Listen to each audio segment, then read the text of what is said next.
Ya, ya hemos estado desarrollando algunas cuestiones respecto al principio de legalidad y ahorita vamos a ver cómo se comporta el tema de la legalidad en el ámbito del derecho penal y en el ámbito del derecho procesal. Entonces, aquí vamos a robustecer el tema, digamos, de las diferencias en el principio de legalidad.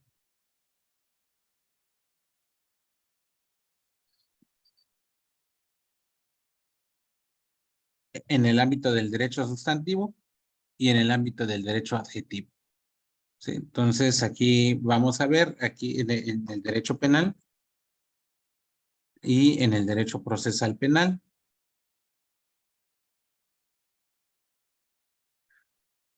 Y es muy importante hacer esa diferencia, principalmente porque, por ejemplo, en el derecho penal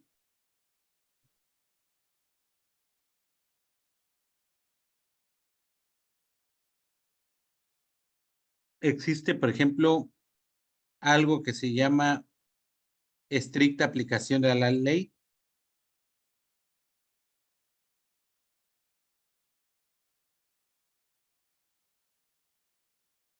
A diferencia del derecho procesal, en donde debe haber o más bien dicho, puede haber una aplicación supletoria complementaria de la ley.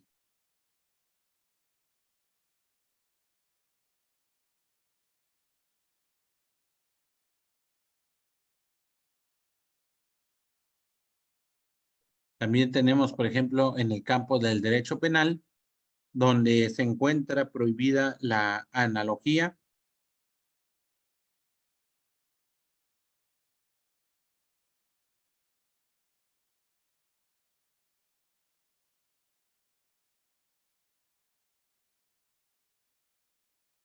En el campo del derecho procesal es posible la aplicación analógica de la ley.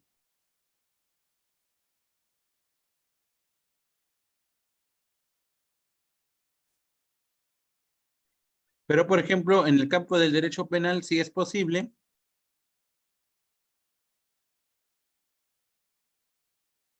la aplicación retroactiva o ultraactiva de la ley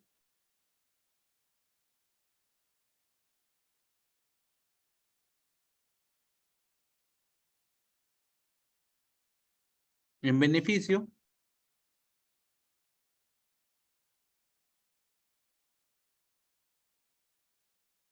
a diferencia del derecho procesal, donde vamos a ver que se aplica la ley del momento.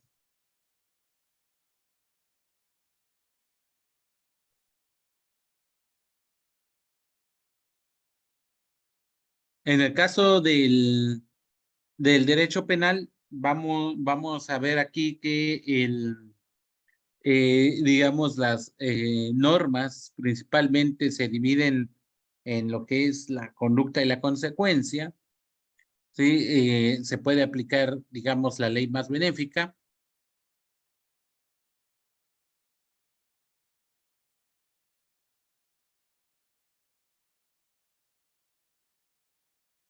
Y aquí, a diferencia del campo del derecho procesal, donde necesariamente, o más bien dicho, sucede que se tiene que aplicar la ley en el caso de que se presente al momento de la comisión del hecho.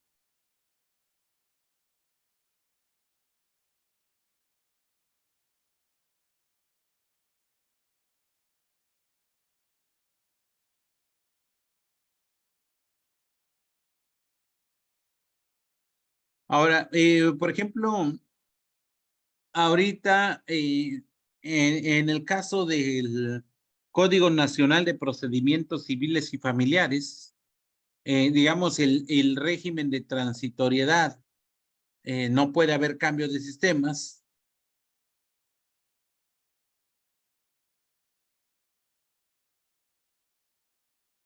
A diferencia de cuando se apruebe el Código Penal Nacional, digamos, puede haber una combinación de aplicaciones normativas.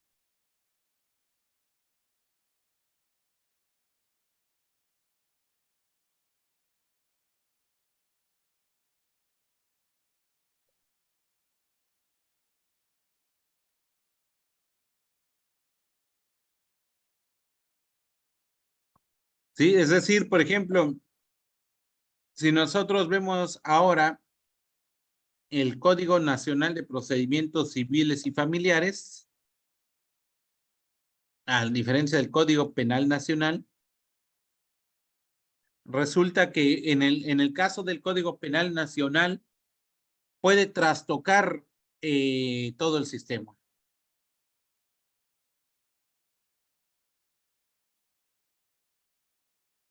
Y el Código Nacional de Procedimientos Civiles y Familiares inicia con algo que se llama carga cero. ¿Sí? Es decir, si se llegara a aprobar el Código Penal Nacional, se puede aplicar digamos, la ley más benéfica. Vamos a incluso a ubicar combinación de sistemas y vamos a ir desarrollando, digamos, ahí el tema de la ley que más le favorezca a una persona. A diferencia del campo del derecho procesal, en este caso el Código Nacional de Procedimientos Civiles y Familiares va a empezar con una carga cero. No puede haber combinación de sistemas. Dicho sea de otra manera, no se puede alegar, digamos, algún beneficio o prerrogativa que traiga el Código Nacional de Procedimientos Civiles y Familiares, digamos, a favor de una persona en procedimientos abiertos con anterioridad. ¿Sí? Es decir, cuando entre el Código Nacional de Procedimientos Civiles y Familiares, va a ser para todos aquellos procedimientos o aquellas causas que se den a partir de digamos, de la presentación de la hipótesis o de la aplicación de dicho sistema. A diferencia de que entrara el Código Penal Nacional, ahí desde el primer momento, aun cuando se establezcan regímenes de transitoriedad o complementariedad, lo cierto es de que estas personas tienen que aplicar la ley que más le favorezca a la libertad del individuo. Dicho sea de otra manera, el Código Penal Nacional no va a entrar con una cuestión de carga cero. Lo que se regule en un Código Penal Nacional y sea en beneficio de un ciudadano, se puede aplicar un efecto, digamos, retroactivo o ultraactivo de la ley cuando se trate, digamos, de algún beneficio de las personas. Y el Código Nacional de Procedimientos Civiles y Familiares no. Por ejemplo, todos los casos que se presenten a partir del 1 de abril del 2027, que es el tope máximo para la aplicación o implementación del Código Nacional de Procedimientos Civiles y Familiares, es lo que se va a conocer por parte de, digamos, de ese código y no pueden retrotraer esos efectos a causas antes de que entre en vigor dicho Código Nacional de Procedimientos Civiles y Familiares. ¿Sí? Es decir, eso es lo que tiene el campo del derecho procesal, que podemos ir jugando con los ámbitos, digamos, de supletoriedad y complementariedad, siempre y cuando sea para integrar, pero no podemos ir más allá de la ley del momento. Y en cambio, el derecho penal tiene que ser estricta aplicación de la ley, no hay una posibilidad de analogía o de mayoría de razón, pero en el caso de que surjan leyes más benéficas hacia el futuro, se puede aplicar la ley más benéfica del futuro.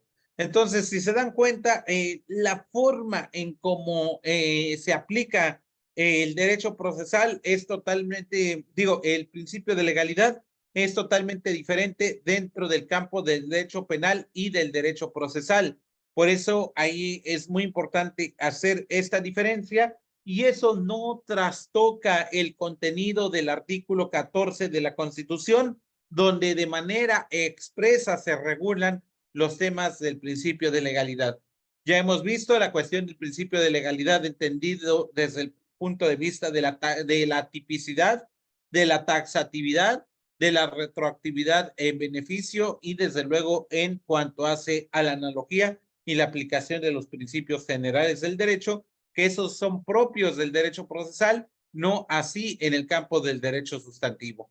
¿Sí? Entonces, digamos, esa diferencia que se da entre el campo del derecho procesal y el derecho sustantivo, podemos ver que se da desde el mismo momento de la codificación napoleónica, pero que viene a consolidarse en el momento en que se aprueba el tema del positivismo en las distintas, digamos, en los distintos ámbitos o etapas del procedimiento.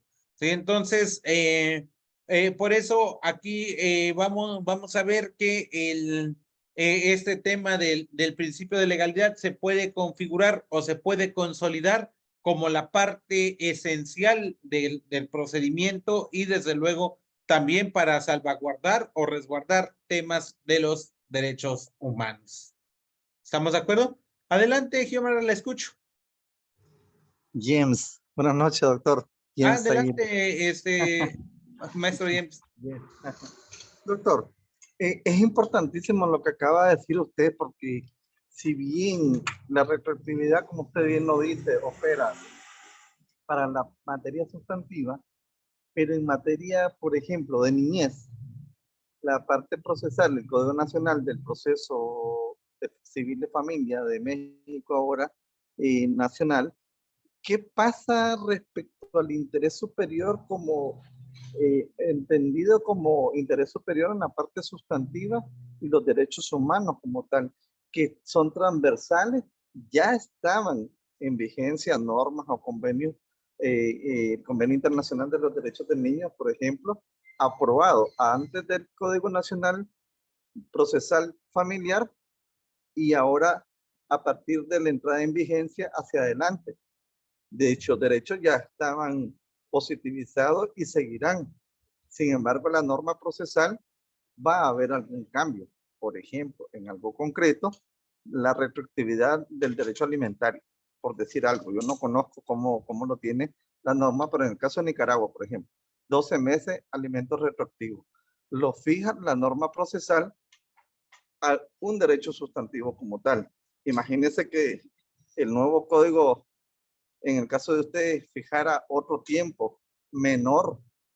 Si fuese mayor no habría perjuicio, pero si es menor al que ya estaba en el código anterior, estos son pues, una interrogante, un planteamiento al respecto. Gracias.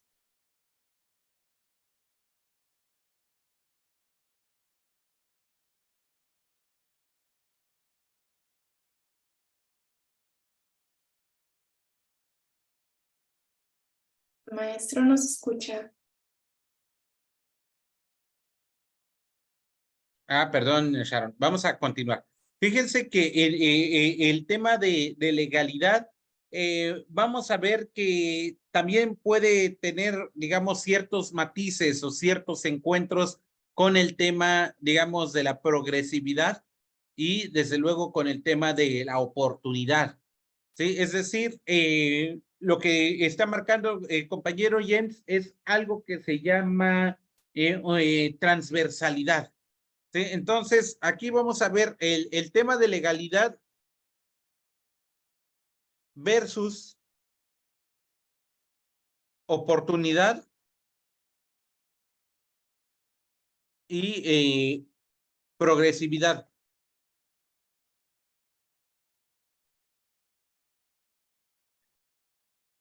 Y lo vamos a definir de la siguiente forma.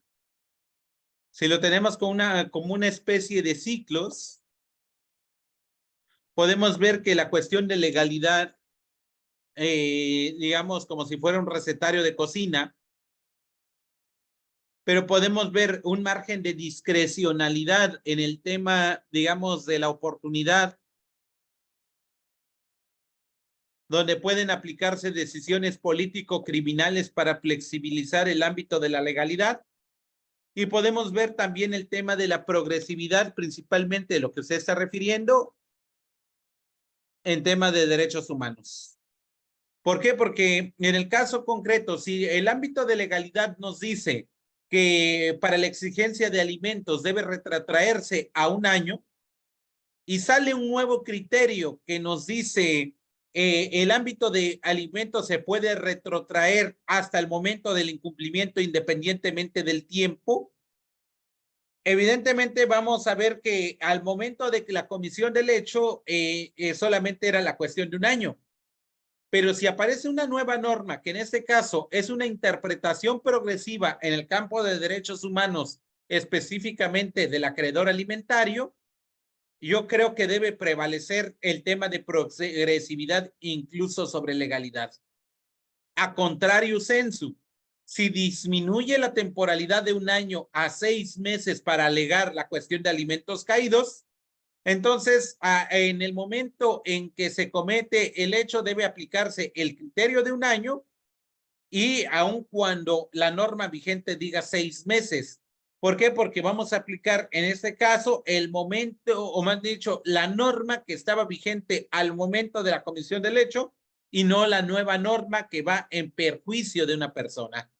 Entonces, ahí debe prevalecer el criterio de legalidad e inclusive, digamos, como estricta aplicación y no como una aplicación ultraactiva de una norma futura sobre hechos pasados. Pero también vemos, digamos, una cuestión de oportunidad. Y en el ámbito de oportunidad, sabemos que puede aplicar algo que denominamos una cuestión propiamente de lo que son cuestiones interdisciplinarias, de lo que es una cuestión legislativa o legal, de lo que es una cuestión preventiva y desde luego de lo que es propiamente, digamos, un contexto socioeconómico o sociopolítico en donde prevalece más la cuestión de solucionar un conflicto, incluso por encima de temas de legalidad.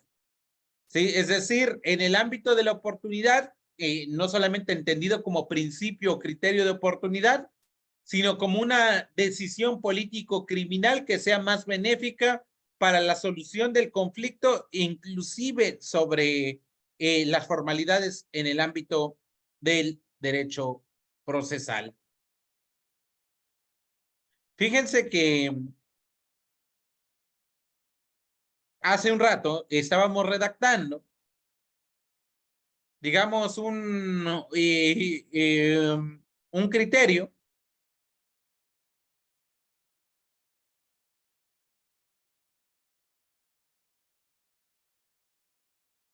que tiene que ver con la solución de un conflicto de naturaleza de carácter penal. Independientemente de la cuestión de la comisión del hecho, lo cierto es de que en el caso concreto,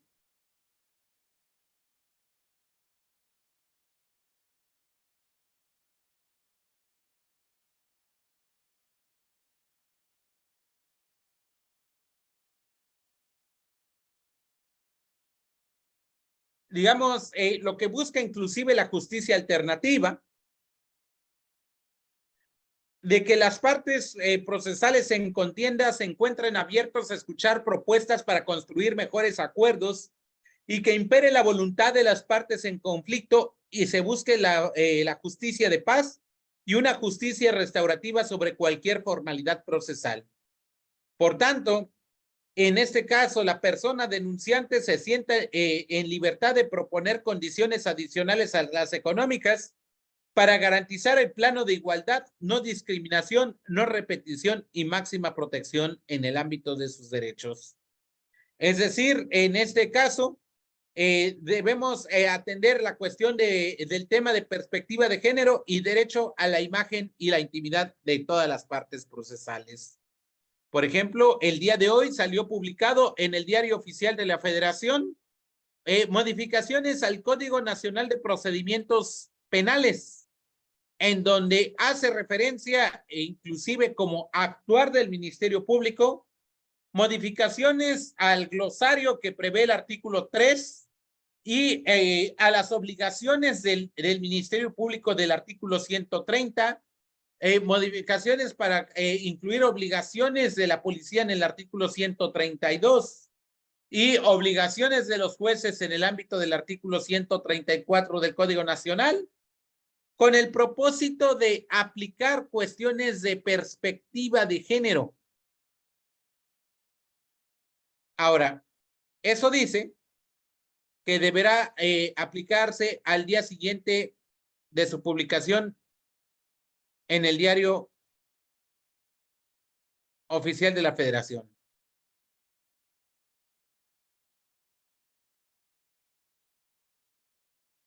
¿Y eso qué quiere decir? Que, por ejemplo, ejemplo de aplicación normativa.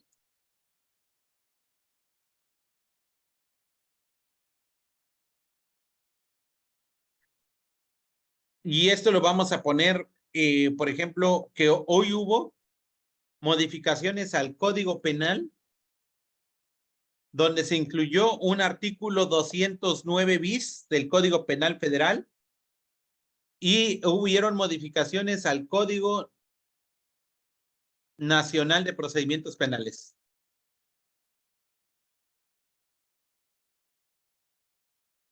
Y vean cómo se comporta la norma procesal y la norma penal de manera diferente.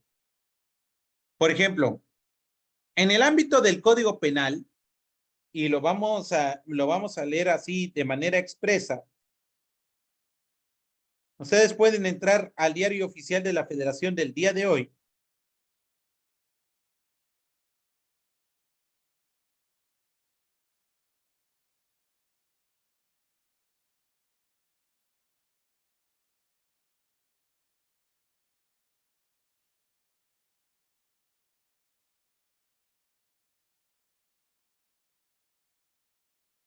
Ahorita te contesto la pregunta, Salvador, y es una excelente pregunta.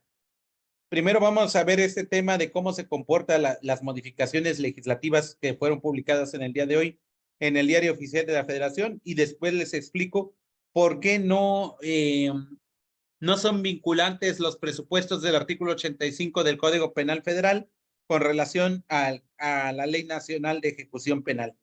Que por cierto, ahorita al término de la clase de ustedes voy a presentar una solicitud digamos, de libertad condicionada.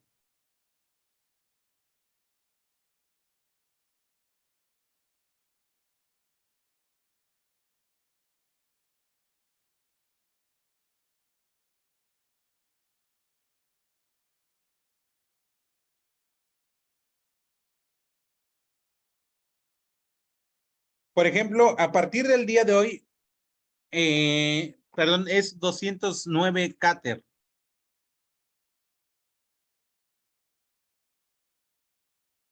Se regula el delito de cohabitación forzada de personas.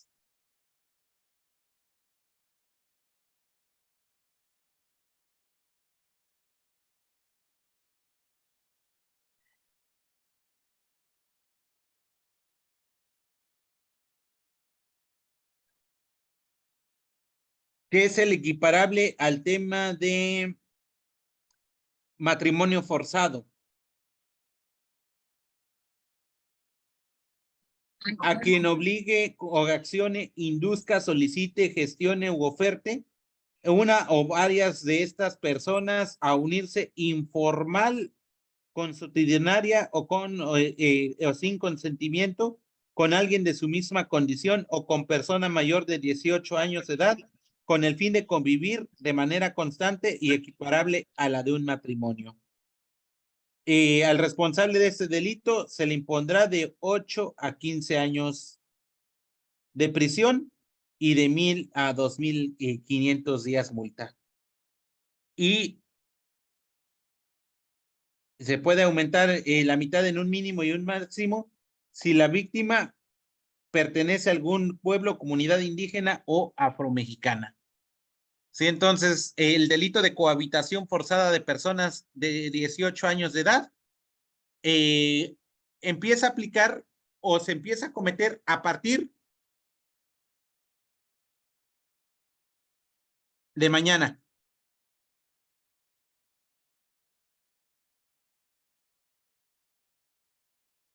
Dicho sea de otra manera, el delito de cohabitación forzada de personas por la redacción es un delito de consumación permanente.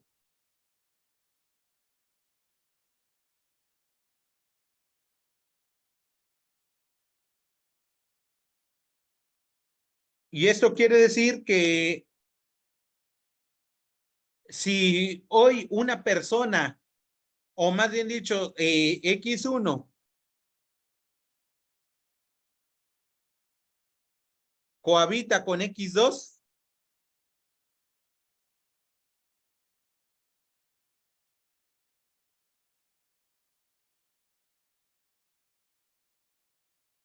a partir de mañana,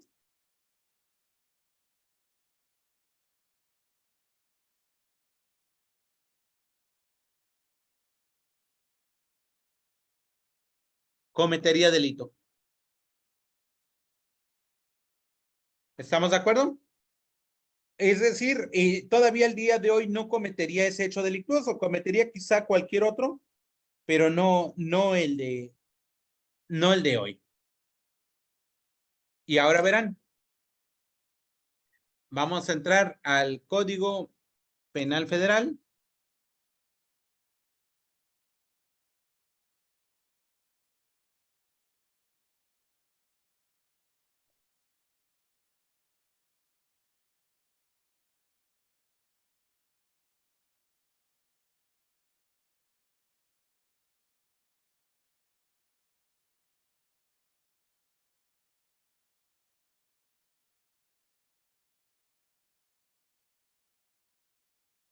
Y fíjense que a partir de mañana,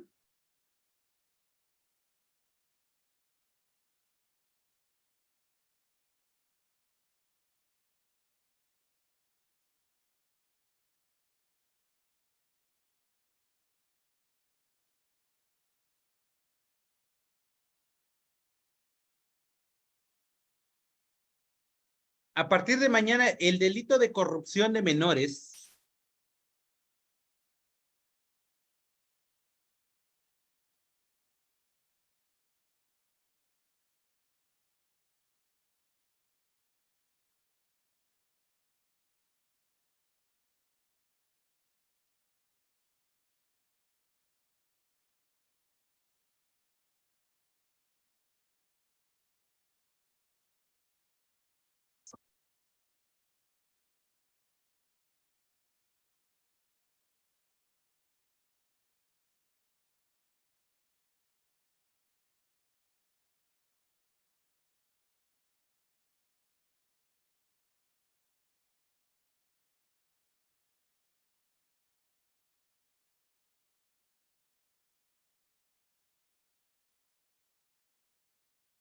el tema de la pornografía infantil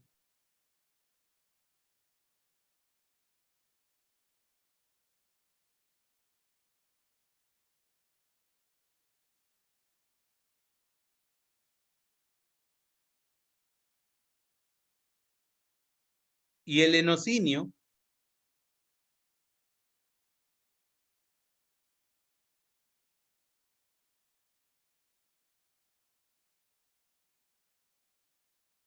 se vuelven imprescriptibles.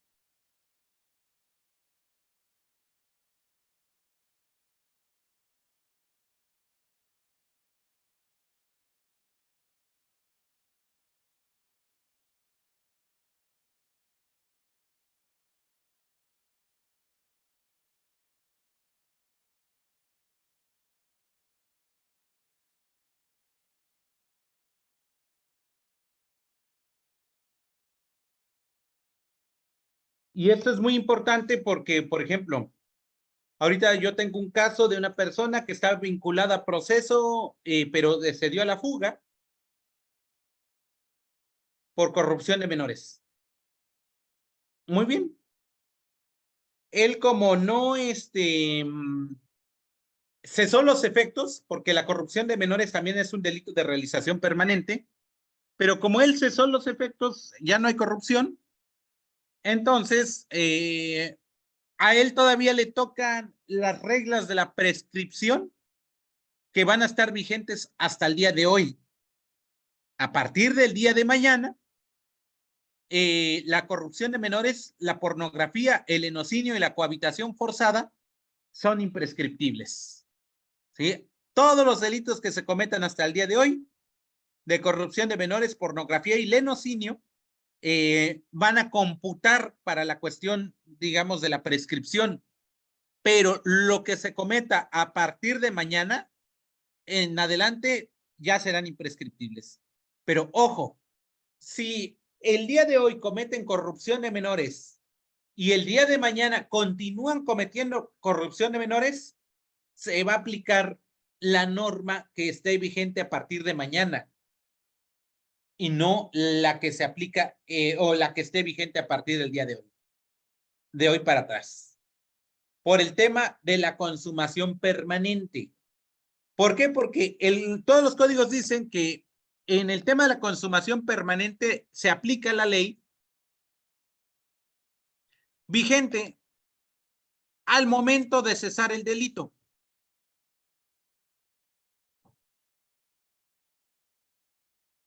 Entonces, si el día de hoy están subiendo, por ejemplo, en el Instagram o en el TikTok o en el Facebook, pornografía de una niña o de un niño, y eso permanece hasta el día de mañana, entonces se va a hacer imprescriptible. Oye, pero si el delito se cometió el día 24, el día 25 de abril del 2023, si lo clasificamos como instantáneo, entonces entrarán las reglas de prescripción que marca el artículo 105 y 107 del Código Penal Federal. Pero si el delito se sigue cometiendo al rato a las 12 de la noche en adelante, el delito se vuelve imprescriptible. Oye, pero vamos a aplicar la ley más benéfica. Sí, pero en el caso de los delitos permanentes, aplica la ley vigente al momento de que cesa el delito. No aplica la ley al momento en que se inicia la comisión del delito. ¿Sí estamos de acuerdo? Ahora, lo que me llama la atención es lo siguiente también. El día de hoy se modificó el Código Nacional de Procedimientos Penales.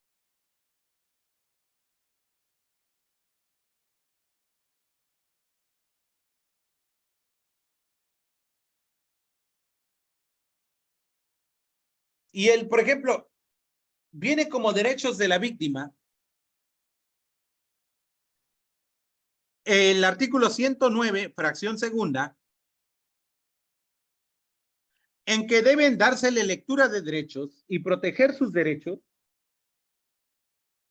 les faciliten el acceso a la justicia y les presten los servicios que constitucionalmente encomendados con legalidad, honradez, lealtad, imparcialidad, profesionalismo, eficiencia, perspectiva de género y eficacia y debida diligencia.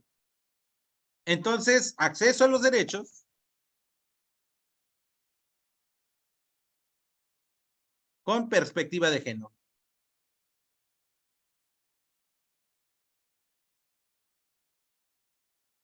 Ahora, si nosotros vemos esta cuestión,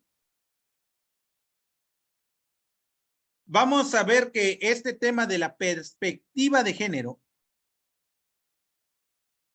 hasta el 25 de abril del 2023, la perspectiva de género se sustentará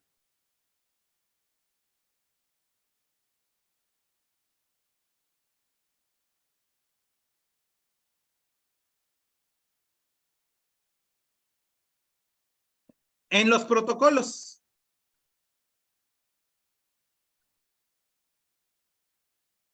Y a partir del día 26, que es mañana, la perspectiva de género se sustentará en el Código Nacional de Procedimientos Penales.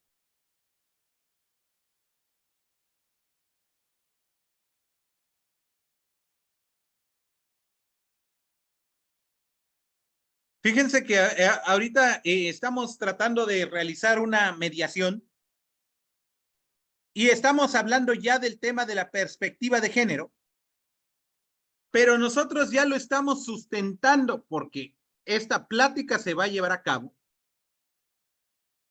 la próxima semana, es decir, mayo, Y por tanto, ya estaría vigente la nueva redacción del artículo 3, fracción 11 del Código Nacional de Procedimientos Penales.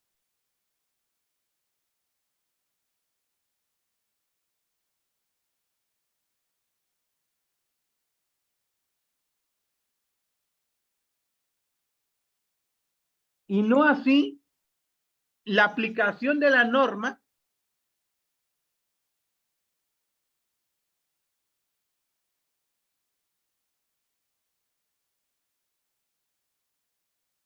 vigente hasta el 25 de abril del 2023. Esa sería la diferencia.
Vean, entonces,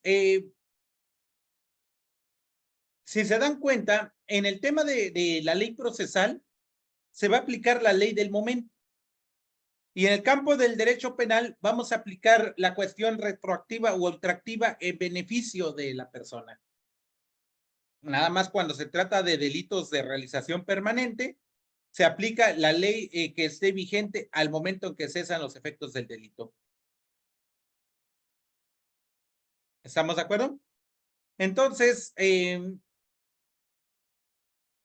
este es un claro ejemplo, por ejemplo, de las modificaciones normativas que se hicieron el día de hoy. Y claro, va a tener ahí sus repercusiones, va a tener la cuestión de sus consecuencias, etcétera. Ahora, el ejemplo que está dando nuestro compañero Salvador, el Código Penal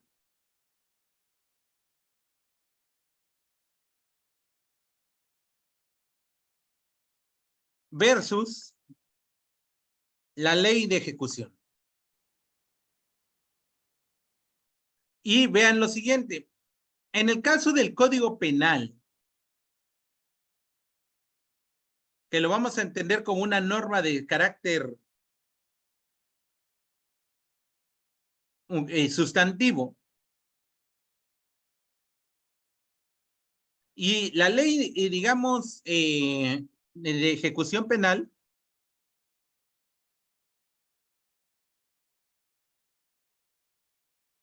lo vamos a tener como una norma de carácter ejecutivo.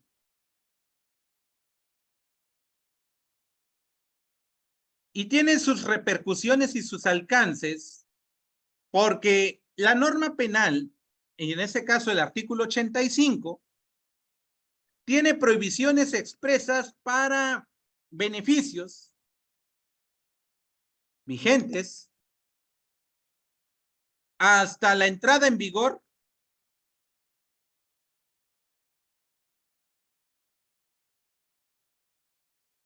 de la Ley Nacional de Ejecución Penal.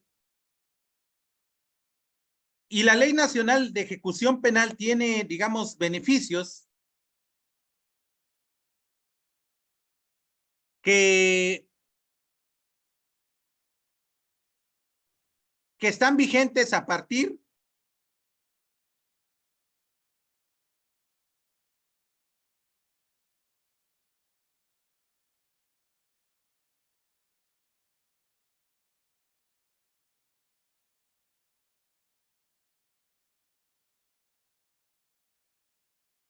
del 18 de junio del 2016. Ahora, algo muy importante que trae el artículo 3 transitorio de la Ley Nacional de Ejecución Penal, que no lo trae el Código Penal Federal, porque este tiene, digamos, una interpretación restrictiva. O más bien dicho, digamos, tiene una interpretación legal o una taxación.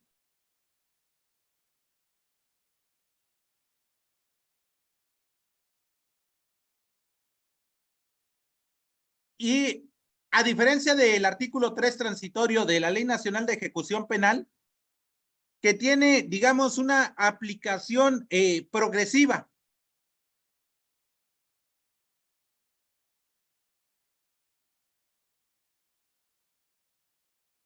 Ahora, en el caso del Código Penal, trae un catálogo de delitos donde no procede los beneficios preliberacionales ni los sustitutivos penales.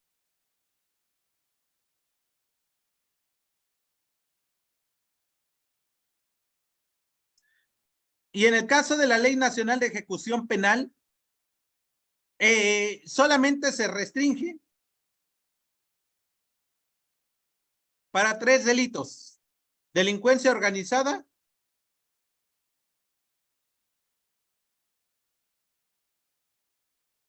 secuestro y trata. Todos los demás delitos sí es posible la aplicación de estos presupuestos.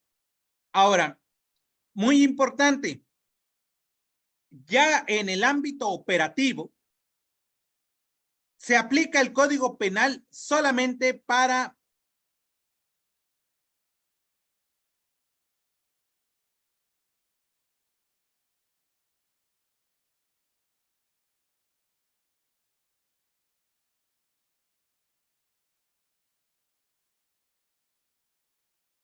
libertad condicionada y sustitución de la pena.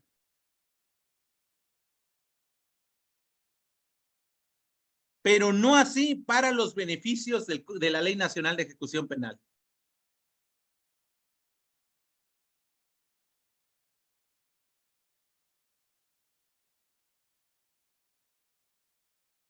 Ahora, la Ley Nacional de Ejecución Penal se aplica para todos los casos, incluyendo los que prohíbe el Código Penal,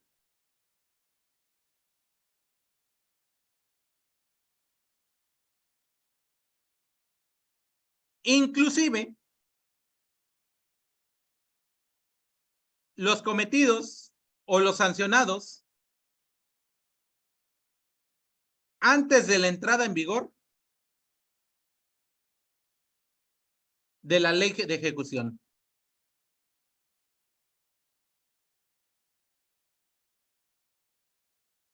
Ahora, a diferencia del Código Penal, no puede haber combinación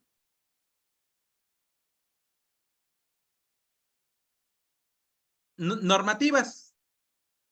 Y el artículo 3 transitorio de la Ley Nacional de Ejecución Penal nos permite que sí puede haber combinación de beneficios tanto de la Ley Nacional de Ejecución Penal como de la Ley de Normas Mínimas para la readaptación de sentenciados. Por ejemplo, el tema de la remisión parcial de la pena es perfectamente válida en, digamos, en aplicación conforme a la Ley Nacional de Ejecución Penal pese a que la Ley Nacional de Ejecución Penal no la regula. ¿Estamos de acuerdo? A diferencia, por ejemplo, la ley, el artículo 84, 85 del Código Penal Federal dice que en temas de lavado de dinero no se aplique ningún sustitutivo penal ni libertad condicionada. Y por tanto no se le puede aplicar estos presupuestos. Pero la Ley Nacional de Ejecución Penal, al no encuadrarse lavado de dinero en delincuencia organizada, en secuestro y en trata, entonces sí se le puede aplicar cualquier tipo de beneficio.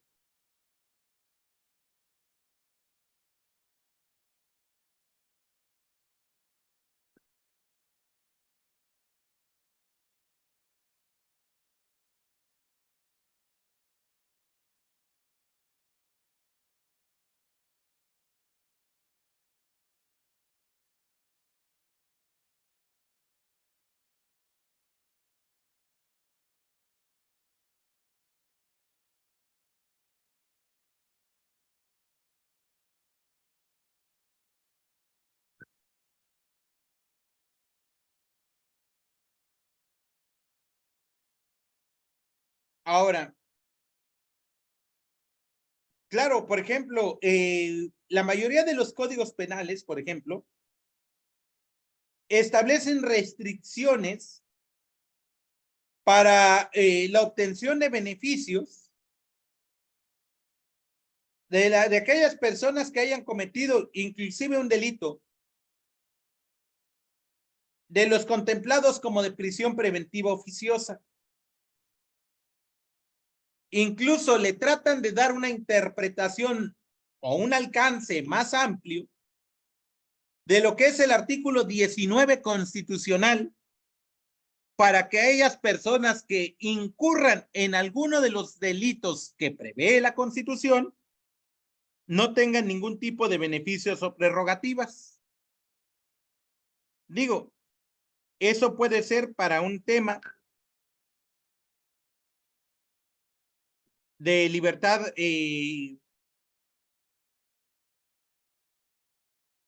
condicionada o de sustitución de la pena, pero no así para la aplicación de un beneficio preliberacional. Ahora, por eso es importante atender de manera muy cuidadosa lo que se regula en el artículo 3 transitorio de la Ley Nacional de Ejecución Penal, porque vamos a aplicar la ley más benéfica para el gobernado. Y en este caso, la Ley Nacional de Ejecución Penal es mucho más benéfica que los artículos 84 y 85 del Código Penal Federal. Ahora, eso no significa ir en contra de una legalidad, sino más bien lo que se busca es el tema, digamos, de una interpretación de oportunidad y progresividad, inclusive por el ámbito de la legalidad. Y esto no atenta al Estado de Derecho. Al contrario, viene a complementarlo. Sin embargo, vamos a encontrar alguna cuestión de resistencia, principalmente en la práctica, donde nos podamos topar con la idea de que, como está prohibido en el ámbito del Código Penal, no puede aplicarse en ningún caso, porque entonces se tocaría el tema de la estricta aplicación de la ley. Entonces, si nos vamos en una cuestión de estricta aplicación de la ley y a rajatabla aplicamos el Código Penal, entonces interpretaríamos esa norma de que como el Código Penal trae un catálogo y la Ley Nacional de Ejecución trae otro catálogo, aplicar ambos catálogos para negar un beneficio. Claro, eso atentaría en contra de la seguridad jurídica y también atentaría en contra del tema de progresividad en el campo de los derechos humanos. Tanto en el Código Penal como en la Ley Nacional de Ejecución Penal, podemos ver que se puede aplicar la ley más benéfica. Inclusive en el Código Penal puede haber una traslación de punibilidad. Pero la Ley Nacional de Ejecución Penal es muy clara en donde deba aplicarse un criterio o un principio que tenga que ver con la cuestión, digamos, de beneficios, de mayores prerrogativas para el sentenciado. Y esto nos va a permitir tener una, digamos, un conocimiento o más bien dicho, un alcance normativo mucho más amplio. Ahora, ¿qué pasa con el tema de la ley procesal?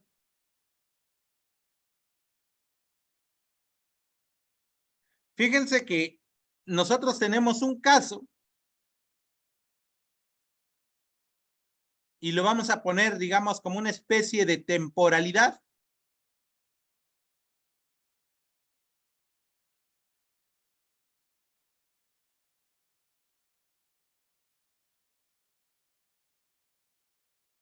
Porque resulta que el hecho se cometió en el 2014. En esa época estaba vigente el Código de Procedimientos Penales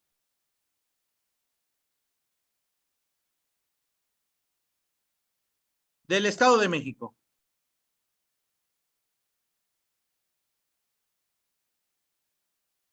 Y resulta que en este caso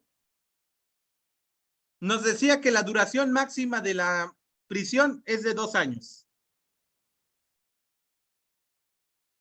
Ahora,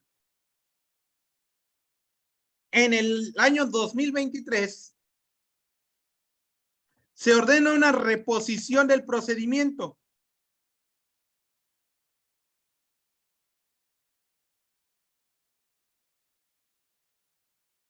Pero ahora está vigente el Código Nacional de Procedimientos Penales,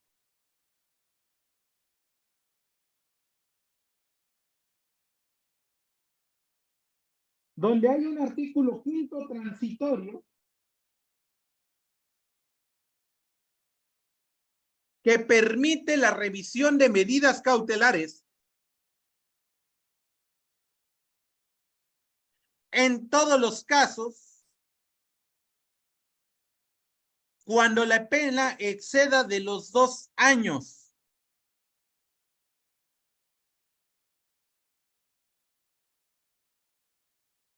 Este 5º transitorio es del 17 de junio del 2016.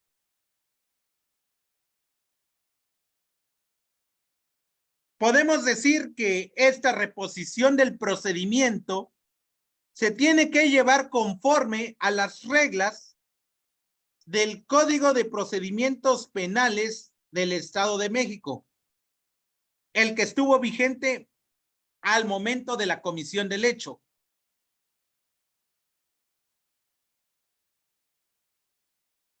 Pero es posible aplicar el artículo 5º transitorio porque no solamente el código, sino la propia jurisprudencia ha reconocido que en el tema de medidas cautelares, la revisión de la misma se tiene que hacer conforme a las reglas del Código Nacional de Procedimientos Penales. ¿Pero qué creen? Y ahí viene una interpretación, sobre todo en el ámbito de la libertad, porque el Código Nacional de Procedimientos Penales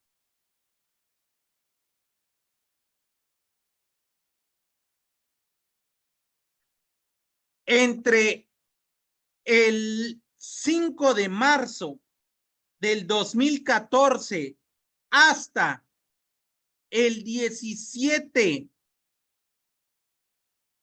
de junio del 2016, la duración de la prisión es de 1 año.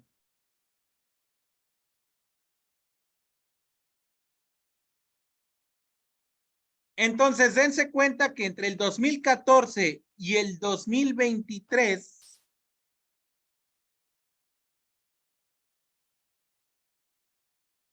digamos, en el Inter, la duración de la prisión era de 2 años. En el mismo 2014 cambia a 1 año y a partir del 2016 en adelante son 2 años.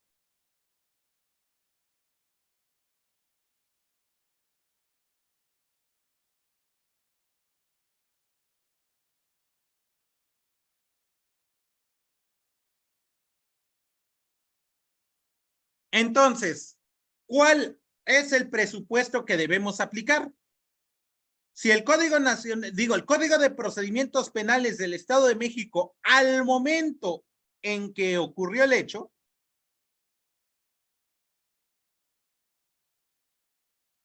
era el que estaba vigente.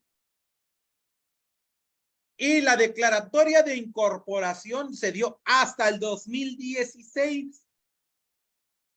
Pero durante la vigencia de ese código, hubo un régimen de transitoriedad donde la medida cautelar de prisión preventiva duraba hasta 1 año.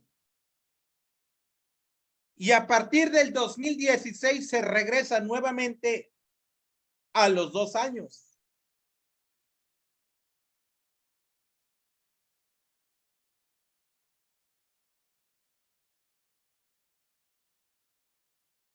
Entonces, ¿cuál de los dos presupuestos debemos aplicar? En este caso, si decimos la norma de origen era de 2 años, la norma actual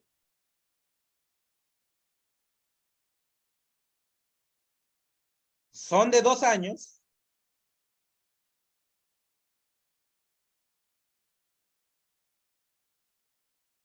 pero en el Inter estuvo vigente una norma de 1 año. Si lo interpretamos a estricta legalidad, debería aplicar siempre el Código de Procedimientos Penales vigente en el 2014,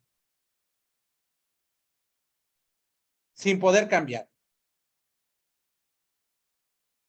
Pero si lo aplicamos en una cuestión de progresividad, como lo marca el artículo 5º transitorio de la misma norma procesal, entonces vamos a aplicar el Código Nacional de Procedimientos Penales, pero resulta que hay 2 presupuestos del Código Nacional, una donde indica la posibilidad de aplicar la norma más benéfica donde tenga la cuestión de la libertad de las personas, y otra donde venga la reducción de la sanción.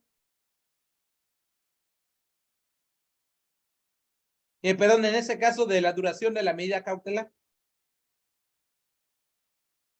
Y por tanto, vamos a aplicar la norma de mejor beneficio. Por eso vamos a decir legalidad versus oportunidad y progresividad.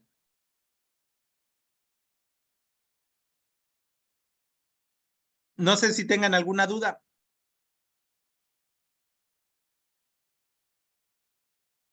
No, ninguna. Gracias, Sharon. Ninguna, doctor. Todo muy entendible. Muchas gracias. Gracias, Fidel. Entonces, vean aquí este tema de legalidad.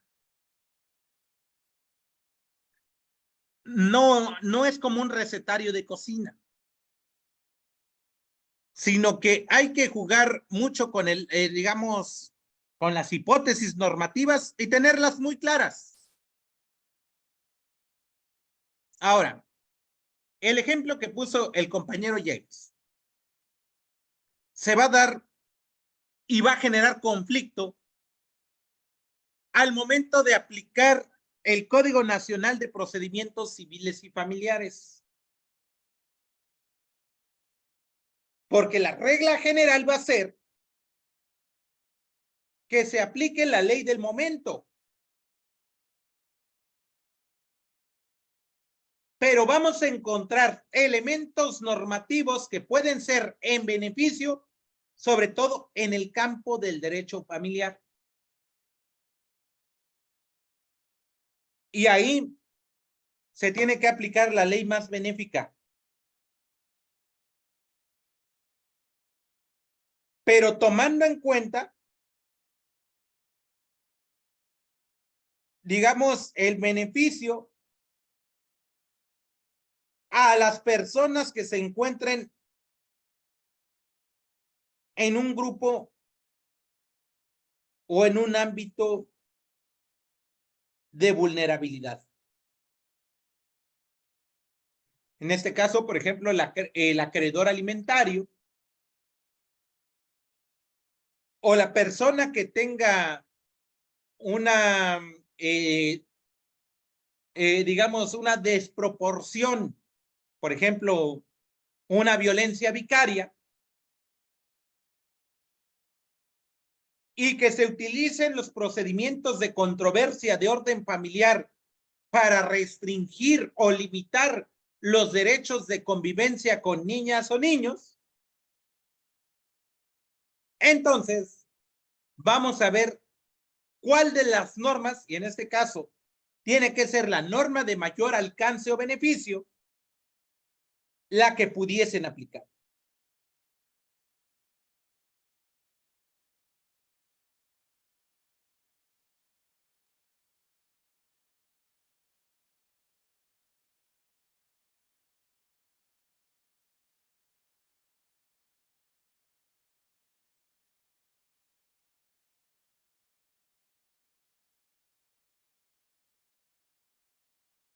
Fíjense que el día de hoy estoy viendo que en el caso del estado de Sonora existen algunas controversias relacionadas con la ley del notariado.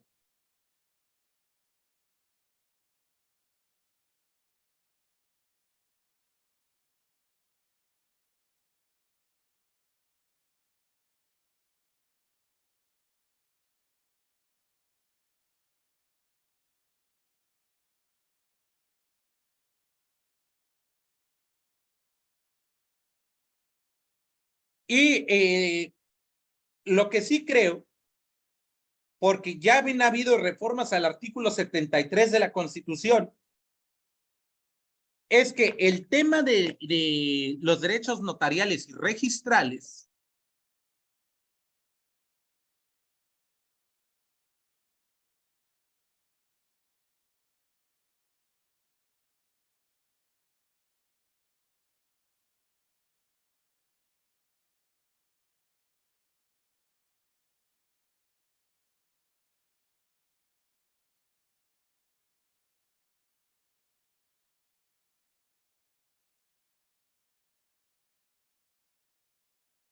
Bueno, hasta ahorita solamente en el tema de los derechos de registros civiles,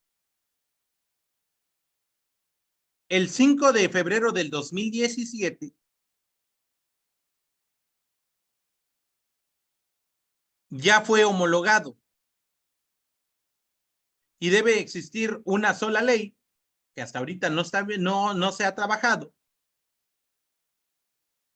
sobre el tema del registro civil. Y estoy seguro que pronto, y así ya hay una iniciativa presentada por Olga Sánchez Cordero, para que existe una sola ley del notariado a nivel nacional.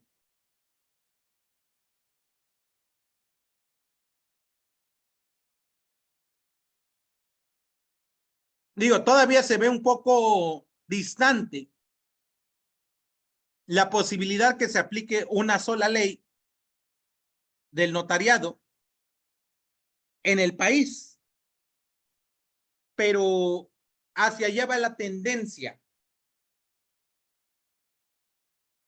He visto hace unos momentos, que ya tiene rato,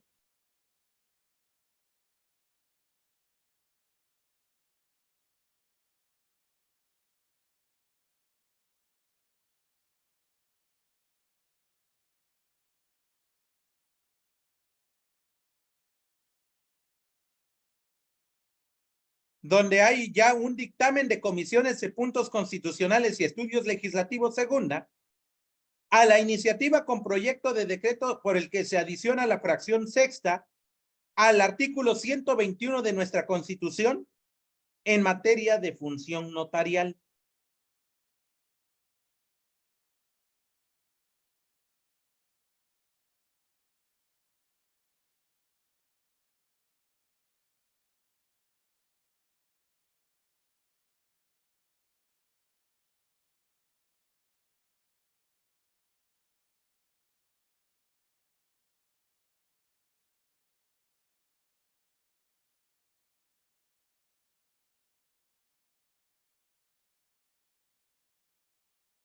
Digo, este es un primer antecedente. No sabemos si se vaya a aprobar esta minuta, pero lo que sí sabemos es de que estamos tendientes hacia la unificación legislativa. Ahora, ¿cuál se va a aplicar? Yo creo que sobre todo en esos temas donde no hay un plano de desigualdad, puede aplicarse, digamos, la ley vigente al momento de la comisión del hecho.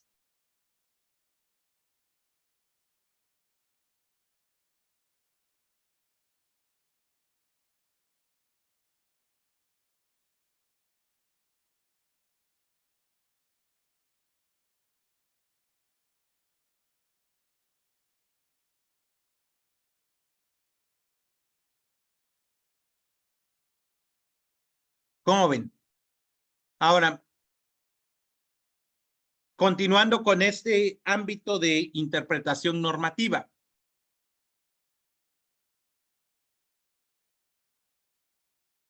Y yo creo que con esta parte se concluiría esta cuestión del principio de legalidad.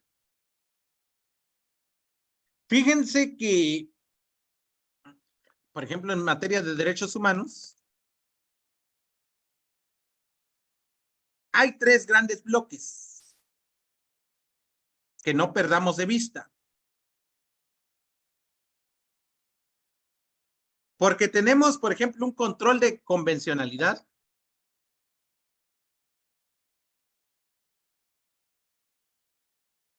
Tenemos un control de legalidad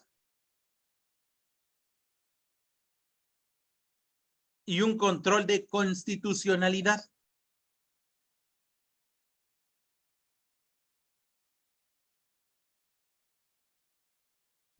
Y ahora, no quiere decir que estos tres controles choquen entre sí, sino más bien en materia de derechos humanos se aplica la ley de mayor protección.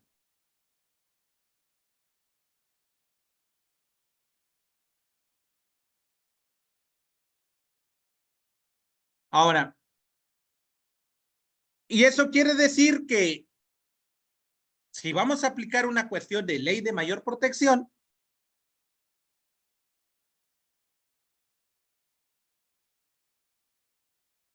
debemos dejar de lado esa cuestión de jerarquía de leyes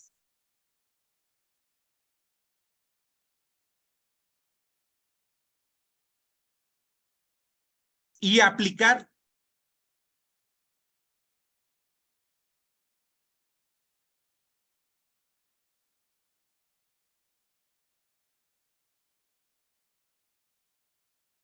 la de mayor protección, en ese caso, la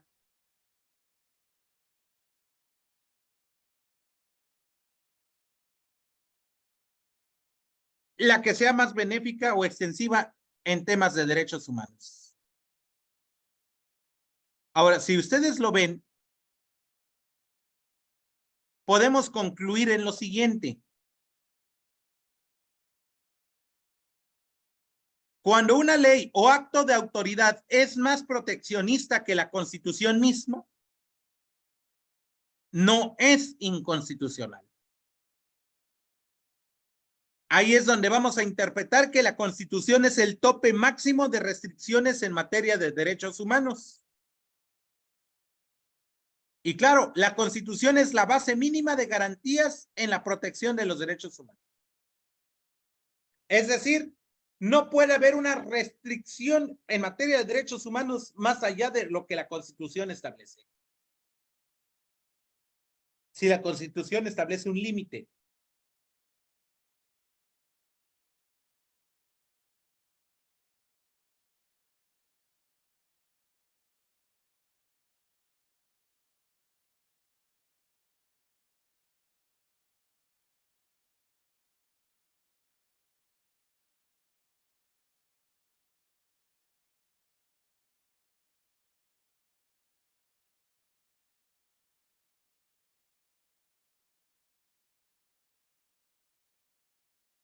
Ahora,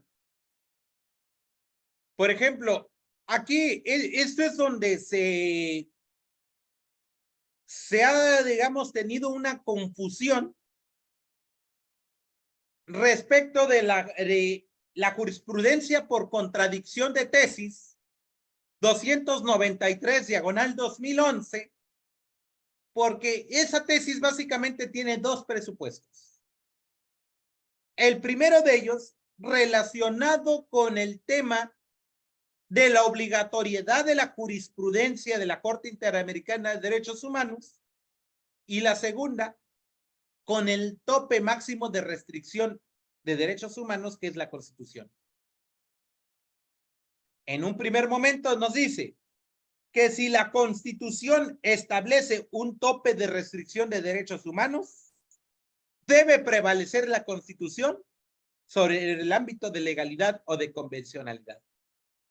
Pero por otra parte, el mismo criterio nos dice que en materia, digamos, de la jurisprudencia de la Corte Interamericana de Derechos Humanos, es obligatoria para el Estado mexicano, aun cuando se trate de resoluciones en donde se condenen a otros estados.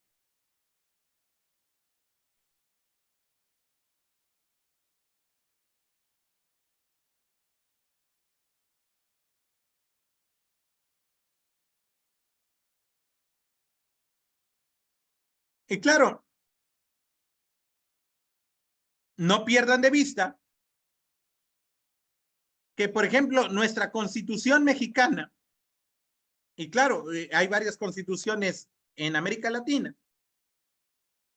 donde tienen restricciones, por no decir controles, en los actos procesales. Y no pierdan de vista que, por ejemplo, un acto de investigación o reglas de debido proceso o las fuentes de obtención de la prueba o el ámbito de la seguridad jurídica o inclusive el ámbito de la legalidad, vamos a tener ciertos controles normativos.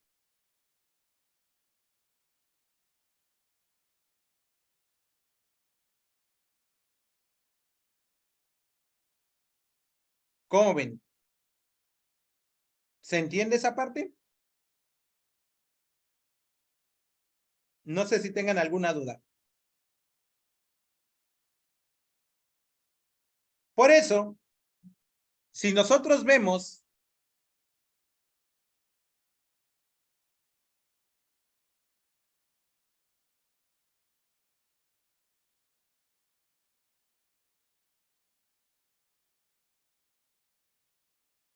que, por ejemplo, las reglas del cateo, como se trata de una cuestión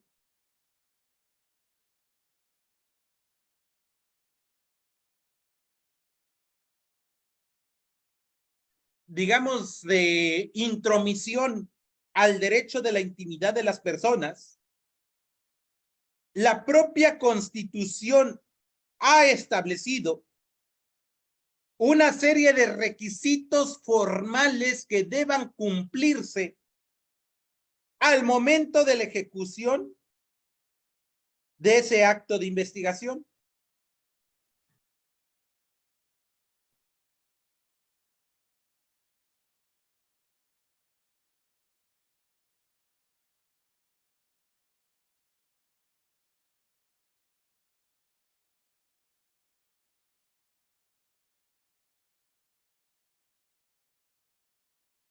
Pero, ¿qué sucede? Por ejemplo, en el tema de los drones, que no están regulados en la Constitución, y yo creo que no deben estar regulados en las mismas, pero básicamente tiene una intromisión tan agresiva como si fuera el cateo mismo. Digo, sin la posibilidad de que físicamente estén dentro, pero en la imagen lo están. E inclusive puede ser hasta cuestión de objeto de espionaje. Entonces también requiere esos actos un control judicial. También es el espacio aéreo, ¿no? O sea, para tomar la fotografía tiene que estar a una cierta distancia. Sí, Sharon, de hecho hay una norma oficial mexicana relacionada con los dispositivos aéreos no tripulados. Y si no se cumple con esa norma oficial, incurren en una cuestión de, digamos, de violación a la intimidad de las personas. Pero, por ejemplo, ahora ya las fiscalías están ocupando esos dispositivos para generar actos de investigación.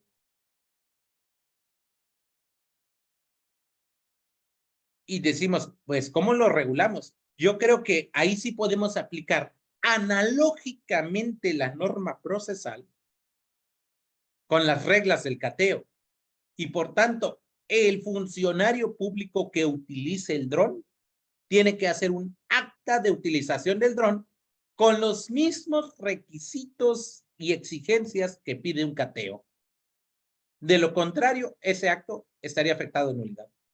Aun cuando haya carencia legislativa, ámbito del control de legalidad, creo que debe prevalecer una interpretación analógica de la Constitución en el cateo para la aplicación del dron, en este caso, en un acto de investigación. ¿Por qué? Porque es el de mayor protección. Esa es la sencilla razón. Y no interpretarlo a contrario sensu, que como no está en la ley, no se puede aplicar.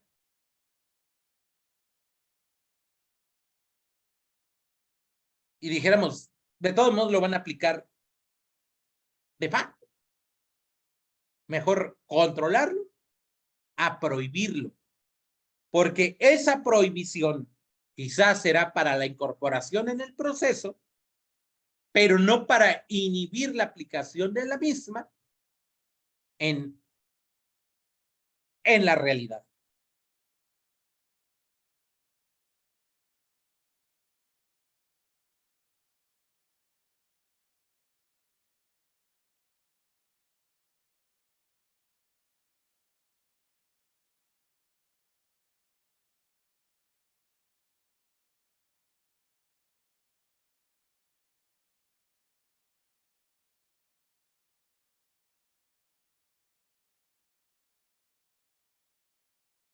¿Cómo ven?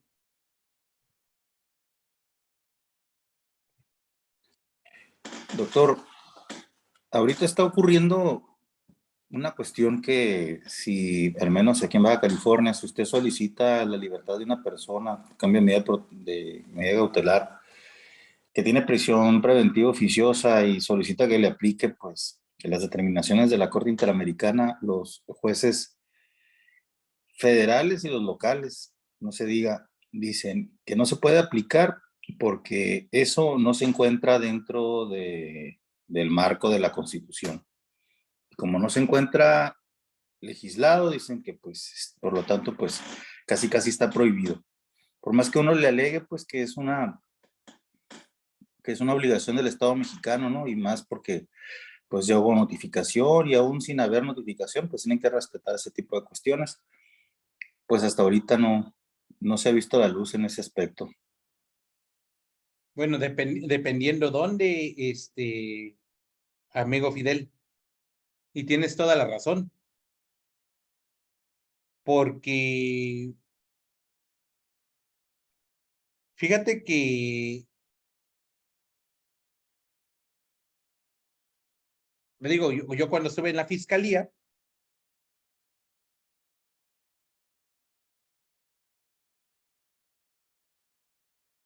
aplicamos la utilización de los drones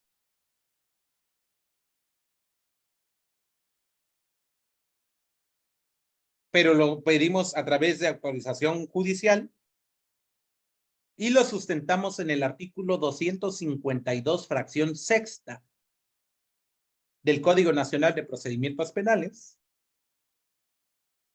Y como dice Sharon, lo sustentamos en la norma oficial mexicana, desde luego en la Ley de Metrología y Normalización y en la Ley de Aviación.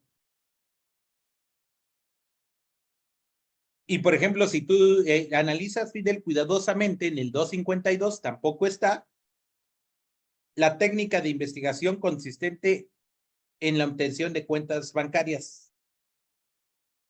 Eso está regulado en la ley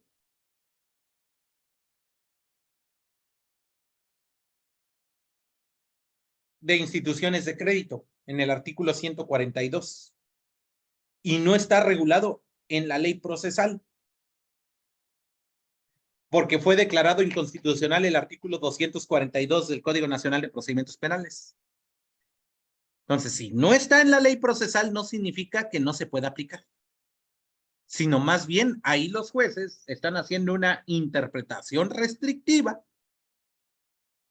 tratándose de apegar en una estricta legalidad procesal, pero se les olvida el tema de la complementariedad o de la supletoriedad. En este caso es complementariedad de la norma, que sí lo permite la norma procesal, que no lo permite la norma sustantiva.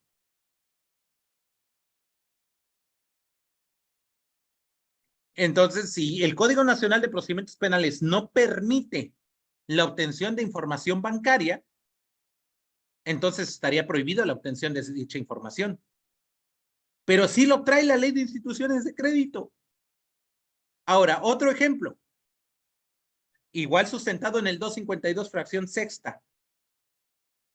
El tema de la información bursátil y la suspensión de cotización de acciones en la bolsa, que prevé el artículo 106 de la Ley de Mercado de Valores. No está en el Código Procesal, pero sí está en otro elemento normativo que no tiene nada que ver con el derecho penal, porque ahí ni siquiera trae delitos de carácter penal, porque todos esos delitos bursátiles están en la Ley de Instituciones de Crédito. Pero resulta que si es posible aplicar ese régimen de supletoriedad, en ese caso de complementariedad de la norma, en ese caso es una norma de carácter mercantil que viene a complementar la interpretación normativa en el campo del derecho procesal. Ahora, hay remisión normativa expresa en el artículo 139 del Código Nacional de Procedimientos Penales, donde nos indica claramente la aplicación de los códigos, en este caso del Código Federal de Procedimientos Penales, y ahora va a ser el Código Nacional de Procedimientos Civiles y Familiares, perdón, para el tema del embargo precautorio.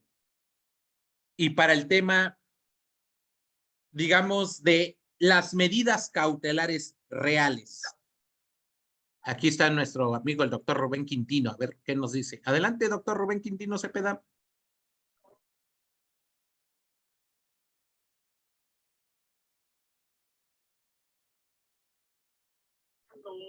Ah, ya tienes el Zoom, aunque no prendas la cámara. A ver, Órale. Ahí te va el link. Gracias, gracias, amigo.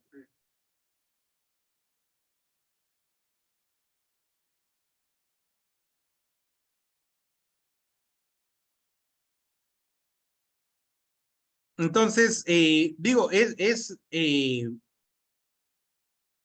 posible lo que dice Fidel, porque así se está dando en la práctica, pero no es lo jurídicamente correcto.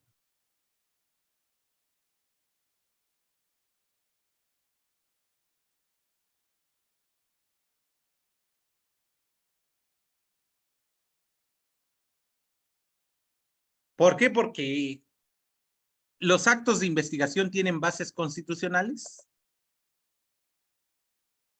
Digamos, tienen bases procesales y bases convencionales. Digo, en la Constitución vamos a encontrar reglas o lineamientos en los actos de investigación, en el debido proceso, en la obtención de la prueba, en la seguridad jurídica y en la legalidad. ¿Sale? Vean, ahí está nuestro amigo el doctor Rubén Quintino, que les quiere saludar de manera sencilla y sin complicaciones. Adelante, Rubén, estamos viendo teoría de la norma penal, pero estamos viendo cómo se va a comportar el Código Nacional de Procedimientos Civiles y Familiares, que es la ley del momento, a diferencia del Código Penal Nacional, que puede aplicarse la ley más benéfica. Adelante, Rubén. muy bien, muy bien. Pues antes que nada, muchísimas felicidades. Que yo creo que Santiago Vera es uno de los mejores procesalistas de Latinoamérica. Entonces, no se diga de nuestro país.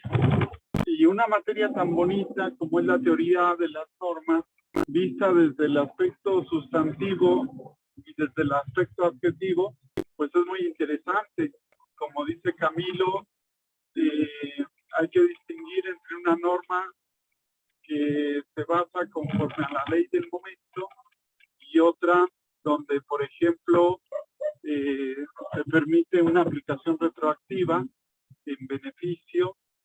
Yo aprendí eso en materia penal a partir del principio de legalidad material y del principio de legalidad procesal. Es decir, aprendí que desde Metafísica de las Costumbres de Kant, es decir, desde 1794, Kant ya distinguía entre principio de legalidad material y principios de legalidad procesal. Posteriormente, Anselmo von Feuerbach, uno de los penalistas kantianos más importantes, si no es que el mejor de todos, pues fue el que llevó a todas las aportaciones de Kant al derecho penal. Entonces, Anselmo von Feuerbach hizo una expresión en latín que seguramente todos conocen y que se pronuncia nullum crimen nulla poena sine lege.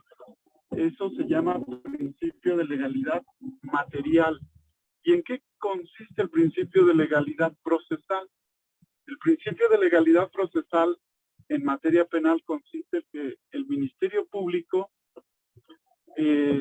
tiene, digamos, el monopolio de la investigación y persecución de los delitos. Pero Kant todavía no conocía lo que es un Estado de Derecho, pero sí conocía lo que era un Estado de Hecho. Entonces, lo que él conoció como Estado de Hecho, después hacia 1833, se cambió a Estado de Derecho. Y esos principios, Estado de Derecho, principio de legalidad material, principio de legalidad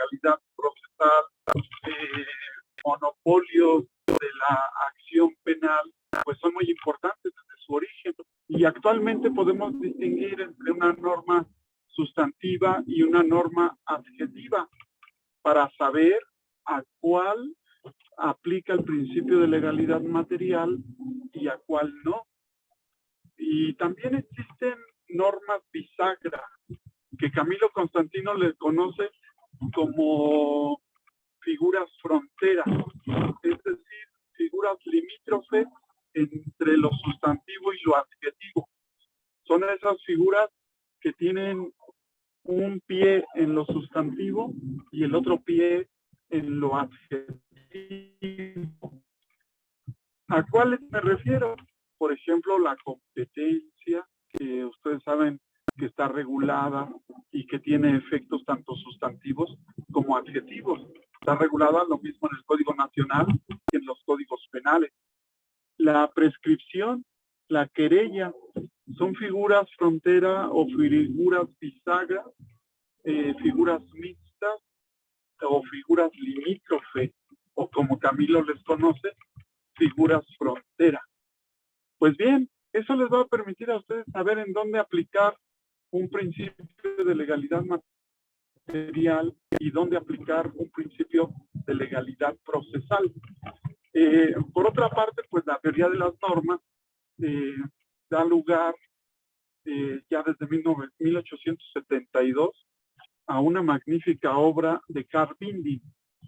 Binding en 1872 hizo su Tratado de Derecho Penal, que lleva por título Teoría de las Normas. Y a Binding precisamente se le debe expresiones tales como concurso aparente de normas. En materia penal, como ustedes saben, una cosa es concurso y otra el concurso aparente de normas.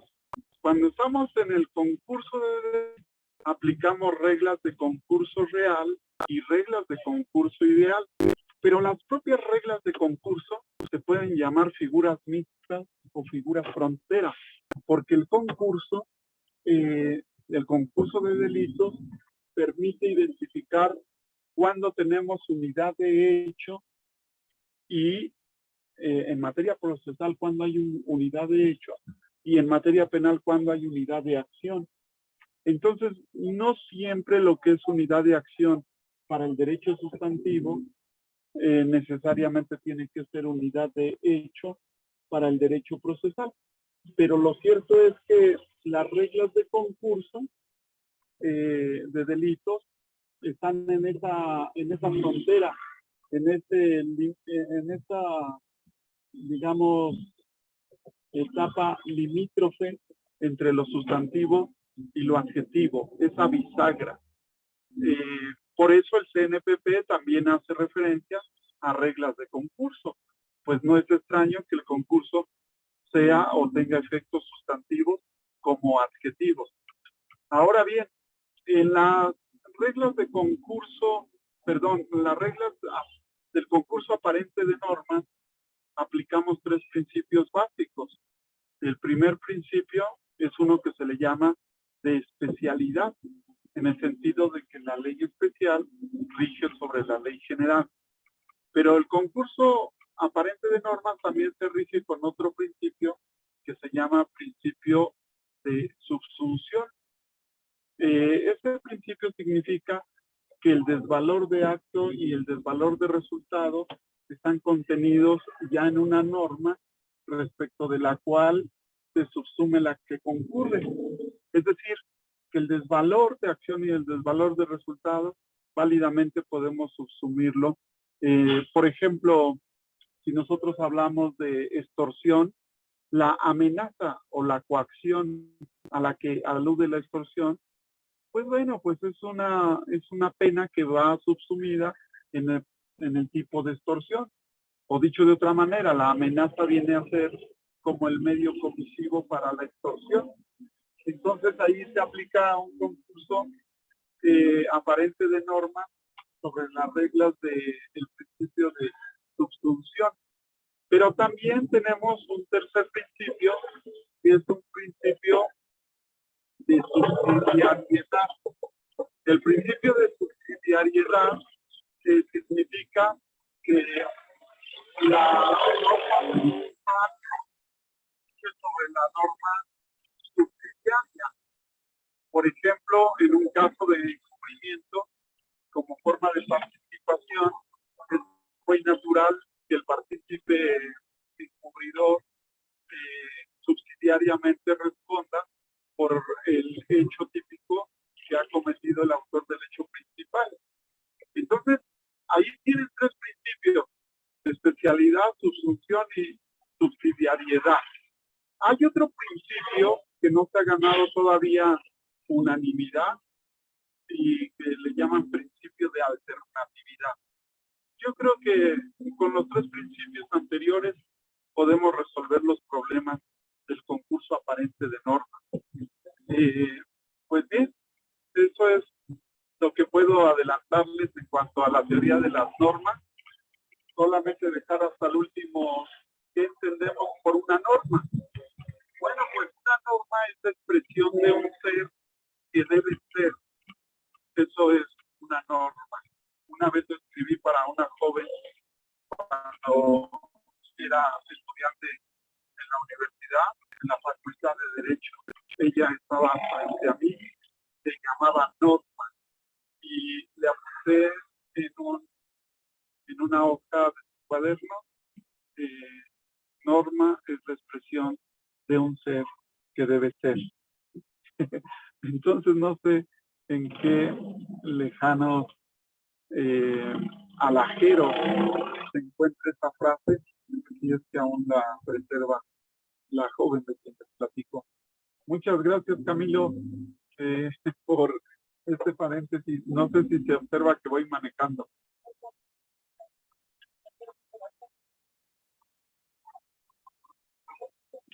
No, pues muchísimas gracias, Rubén, por el apoyo y sobre todo por esa explicación tan amplia, digamos, tomando en cuenta el tema de Manuel Kant y pues esa interpretación de las normas desde el punto de vista del kantismo y digamos, del positivismo que posteriormente se tuvo o que actualmente incluso prevalece en algunos presupuestos sobre este tema. Sí, entonces, no sé si hay alguna otra duda, si no, nos vemos pasado mañana y vamos a estar trabajando, yo creo que de manera más amplia, este tema de la alternatividad, porque en mi consideración creo que sí es posible, sí es factible, ahora que va a haber una revolución normativa interesante con el Código Nacional de Procedimientos Civiles y Familiares, y que seguramente va a ser como la pauta previa para esa revolución normativa en el campo del Código Penal Nacional. Sí, ahorita ahí les acabo de mandar un link. Les voy a pedir ahí a los compañeros que se los compartan, que salimos en el periódico respecto del Código Penal Nacional. Sí, es decir, ya estamos haciendo fuerza y fortaleza en los medios de comunicación. ¿Listos? Pues muchísimas gracias y pues un abrazo, estamos a sus órdenes. Muchas gracias, buenas noches. Buenas noches, Sharon. Gracias, profesor. Buenas noches. Gracias, Silvia. Buenas noches, gracias. Gracias. Camilo. Bien. Gracias, Rubéncito.